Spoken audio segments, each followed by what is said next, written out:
Time value of money एक ऐसा concept है जिसमें बताया जाता है कि डिफरेंट टाइम पीरियड पे हमारे मनी की वैल्यू क्या रहेगी। इसमें इंटरेस्ट का कैलकुलेशन बहुत ही ज़रूरी हो जाता है कि इंटरेस्ट का कैलकुलेशन कैसे करना है, जो हमारी आज की वैल्यू है उसको फ्यूचर में कैसे देखना है। ठीक, तो इंटरेस्ट का कैलकुलेशन, इंटरेस्ट दो तरह से कैलकुलेट होता है, एक सिंपल इंटरेस्ट होता है, एक कंपाउंड इंटरेस्ट होता है। सिंपल इंटरेस्ट जैसे नाम सिंपल वैसे ही वो भी सिंपल। सिंपल इंटरेस्ट में कुछ नहीं होता। सिंपल इंटरेस्ट में इंटरेस्ट होता है is equals to, interest is equals to P into R into N. P for होता है मेरा प्रिंसिपल, मूलधन।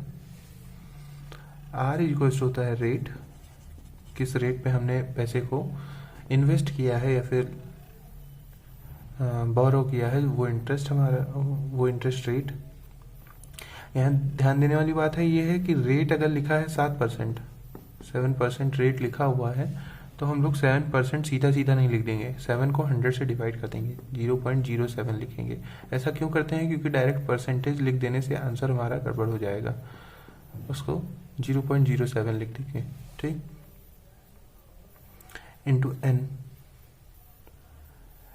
एन फॉर होता है टाइम, कितने टाइम के लिए हमने मनी को इन्वेस्ट किया है या फिर बोरो किया है, उस टाइम पीरियड के लिए होता है।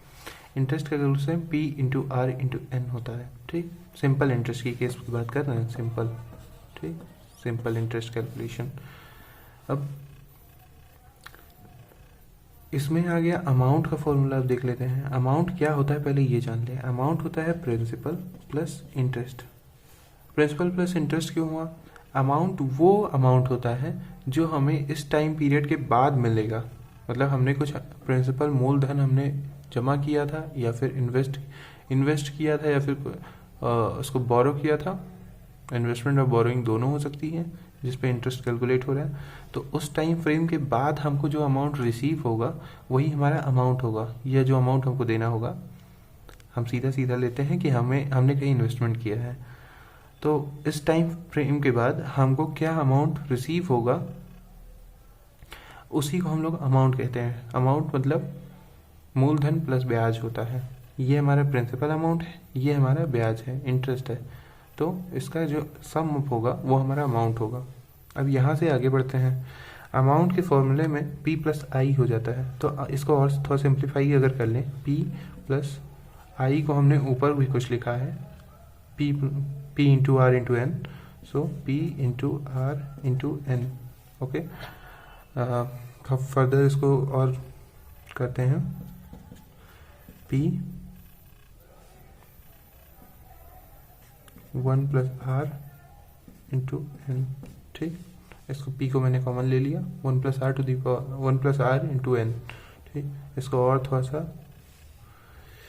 देखते हैं आगे क्या कर सकते हैं। इसको ऐसे भी ऐसे लिखा जाता है, A is equals to P 1 plus r n, r into N होता है। ये इंटू का साइन नहीं लगता है, मतलब वो अंडरस्टैंडेबल है थोड़ा सा, आर पॉइंट एन। ये हमारा फॉर्मूला होता है सिंपल इंटरेस्ट के अमाउंट को कैलकुलेट करने का। ठीक, अब इसमें अगर प्रिंसिपल को निकालना है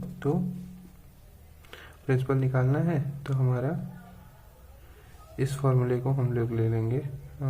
इस फॉर्मूले को यहाँ पे देखिए, यहाँ पे प्रिंसिपल अगर निकालना है तो इंटरेस्ट को ऊपर रख देंगे और आर एन को नीचे ले आएंगे। ठीक, ऐसे ही अगर रेट निकालना है तो फिर इंटरेस्ट ऊपर और प्रिंसिपल को नीचे, ये चीज़ यहाँ आ जाएगा। ठीक, अब फिर अगर हमें टाइम निकालना है, एन निकालना है, तो आई को ऊपर ही रखेंगे और प्रिंसिपल और रेट को से डिवाइड कर देंगे। ये हमारा हो गया, ये देखिए ये हमारा हो गया सिंपल इंटरेस्ट। सिंपल इंटरेस्ट का फॉर्मूला ये हमारा हो गया। ठीक, अब